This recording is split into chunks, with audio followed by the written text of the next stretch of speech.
baada ya kutoka kwa taarifa ya kuwa wasomi wa Kiislamu wanaotembelea maktaba kubwa ya Vatican wanapewa eneo la kuswali ndani ya Vatican. Jambo hili limezua gumzo miongoni mwa waliopata taarifa hii iliyotoka kwa mkurugenzi mtendaji wa maktaba hiyo aliyethibitisha. Kardinali Giacomo alisema katika mahojiano na gazeti la Italia La Repubblica kwamba wasomi wa Kiislamu walikuwa wameomba eneo dogo la kuswali na maktaba ilikuwa imekubali. Wanachuo fulani wa Kiislamu wametuomba chumba chenye zulia la kuswalia na tumewapa, alisema.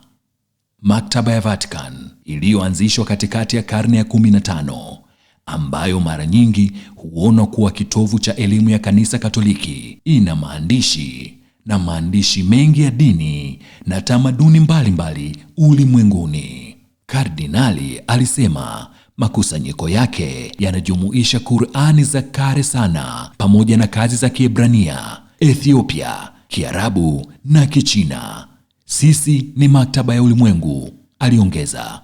Pia aligusa hifadhi ya kale zaidi ya Kijapani. Hifadhi hiyo ilihifadhiwa kwa sababu ya misionari wa Salesian Mario Marega aliyeishi Japani kati ya miaka ya 1920. Kwa mujibu wa kardinali, misionari huyo aligundua hati hizo alipoona watoto wakicheza mpira wa karatasi uliotengenezwa kwa hati hizo za zamani. Maktaba ya Vatican inakadiriwa kuwa na hati zaidi ya 80,000, vitu zaidi ya 50,000 vya kuhifadhi, karibu vitabu milioni 200 vilivyochapishwa, zaidi ya michoro 100,000, sarafu na medali. Moja ya vitu vinavyoleta utata katika maktaba hiyo ni maswali juu ya vitu vinavyoonekana kuwa vya siri kama vile mashine ya wakati, mnara wa taa wa hekalu la Yerusalemu ambalo Tito alichukua, na ile damu takatifu inayosadikika kuwa ni ya Yesu.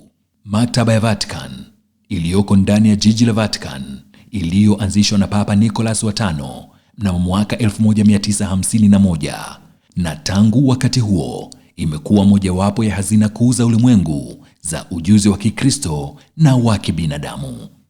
Kukubaliwa huko kunakowapa ruksa Waislamu kufanya ibada ndani ya ngome ya Kikatoliki kumepokelewa kwa maoni tofauti, wengine wakiona ni sawa na wengine wakitoa maoni yao kwa kusema ya kuwa ni kosa kuruhusu watu wa imani nyingine kuabudu katika makao makuu ya Ukristo.